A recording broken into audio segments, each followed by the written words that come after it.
ಎಲ್ಲರಿಗೂ ನಮಸ್ಕಾರ. ನಮ್ಮ ತಾಲೂಕಿನಲ್ಲಿ ಸಪ್ಲಮ್ಮ ಜಾತ್ರೆಗೆ ಒಂದು ಇತಿಹಾಸ ಇದೆ. ಆ ಇತಿಹಾಸವನ್ನು ಕಾಪಾಡುವಂಥ ಕೆಲಸ ಈ ಭಾಗದ ಹಿರಿಯರು ಯುವಕರು ಮುಂದುವರಿಸ್ಕೊಂಡು ಹೋಗ್ತಾ ಇದ್ದಾರೆ.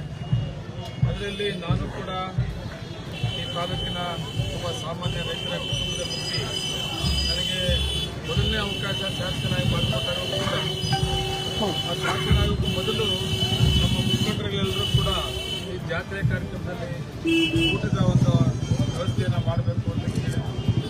ನಾನು ಒಪ್ಕೊಂಡೆ. ನಾನು ಏನು ಮಾಡಿದ್ನೋ ಏನು ಮಾಡಲಿಲ್ವೋ ಅದನ್ನು ನಮ್ಮ ಲೀಡರ್ಗಳು ಅವರೇ ಜವಾಬ್ದಾರಿ ತಗೊಂಡು 6ನೇ ವರ್ಷ 5 ವರ್ಷ ಅವಧಿ ಆಯಿತು.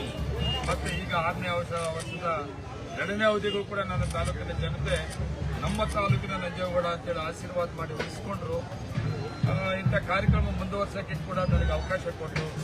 ಇವತ್ತು ನಮ್ಮ ಲೀಡರ್ಗಳೆಲ್ಲರೂ ಕೂಡ ಈ ಕಾರ್ಯಕ್ರಮವನ್ನು ಇನ್ನು ಮುಂದುವರಿಸ್ಕೊಂಡು ಹೋಗ್ತಾ ಇದ್ದಾರೆ.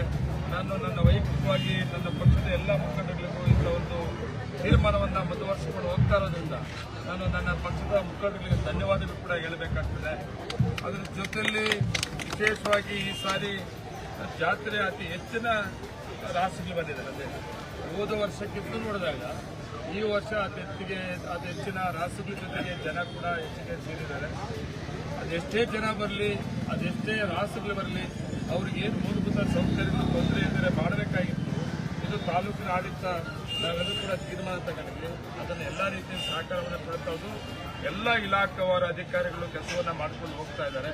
ಎಷ್ಟು ದಿವಸ ಇರ್ತದೋ ಅಷ್ಟು ದಿವಸ ಕೂಡ ಈ ಎಲ್ಲ ಇಲಾಖೆಯ ಅಧಿಕಾರಿಗಳು ಮತ್ತು ಎಲ್ಲ ಮುಖಂಡರುಗಳು ಕೂಡ ನಮ್ಮ ಜಾತ್ರೆಗೆ, ನಮ್ಮ ತಾಲೂಕಿನಲ್ಲಿ ಇತಿಹಾಸ ಇರುವಂಥ ಸಪ್ಲಮ್ಮ ಜಾತ್ರೆಗೆ ಯಾರೇ ಬಂದು ಹೋಗೋರಿಗೆ ಎಲ್ಲ ರೀತಿಯ ಸಹಕಾರವನ್ನು ಕೊಡುವಂಥದ್ದು ನಾವು ಪಕ್ಷಾತೀತವಾಗಿ ನಾವು ಇದನ್ನು ಮುಂದುವರಿಸಿಕೊಂಡು ತಾಲೂಕಿನ ಆಡಳಿತ ಕೂಡ ಇದು ಮುಂದುವರಿಸಿಕೊಂಡು ಹೋಗುವಂಥ ಕೆಲಸ ನಾವು ಮಾಡ್ತೀವಿ ಅಂತೇಳಿ ಈ ಸಂದರ್ಭದಲ್ಲಿ ವಿಶೇಷವಾಗಿ ಇವತ್ತು ನಮ್ಮ ಕರ್ನಾಟಕ ರಾಜ್ಯದಲ್ಲಿ ಕಾಂಗ್ರೆಸ್ ಸರ್ಕಾರ ಕೂಡ ಇದೆ. ಆ ಸರ್ಕಾರದ ಸಹಕಾರವನ್ನು ತಗೊಂಡು ಈ ಅವಧಿಯಲ್ಲಿ ವಿಶೇಷವಾಗಿ ಅಭಿವೃದ್ಧಿಪಡಿಸೋದು ಕೂಡ ರಸ್ತೆಗಳು ತುಂಬ ಕಷ್ಟ ಆಗಿತ್ತು. ರಸ್ತೆಗಳನ್ನು ಈಗಾಗಲೇ ಪ್ರಾರಂಭ ಮಾಡಿದ್ದೀವಿ. ತಾಲೂಕಲ್ಲಿ ಎಲ್ಲೆಲ್ಲಿ ಕೆಟ್ಟ ರಸ್ತೆಗಳಿತ್ತು ಎಲ್ಲ ರಸ್ತೆಗಳು ಕೂಡ ಕಾಂಕ್ರೀಟ್ ಕೆಲಸ ಮಾಡುವಂಥದ್ದು ಸರ್ಕಾರ ಈಗಾಗಲೇ ಅನುಮೋದನೆಯನ್ನು ಕೊಟ್ಟಿದೆ. ಆದಷ್ಟು ಬೇಗ ನನ್ನ ಪ್ರಕಾರ 4-5 ತಿಂಗಳ ಒಳಗಡೆ ತಾಲೂಕಲ್ಲಿ ಎಷ್ಟು ಕೆಟ್ಟ ರಸ್ತೆಗಳಿತ್ತು ಎಲ್ಲ ರಸ್ತೆಗಳನ್ನು ಮಾಡಿಕೊಡ್ತೀನಿ ಅಂತೇಳಿ ಇನ್ನೂ ನನ್ನ ಮೇಲೆ ಏನೋ ನಂಬಿಕೆ ಇಟ್ಟಿದೆ ನಮ್ಮ ತಾಲೂಕಿನ ಜನತೆ. ನಂಜೇಗೌಡರು ಗೆಲ್ಸ್ಕೊಂಡ್ರೆ ಮತ್ತು ತಾಲೂಕಿನ ಅಭಿವೃದ್ಧಿ ಮಾಡ್ತಾನೆ ಅಂತ ಆ ನಂಬಿಕೆ ಉಳಿಸ್ಕೊಳ್ಳೋಕೆ ಒಂದು ಅವಕಾಶ ಸಿಕ್ಕಿದೆ.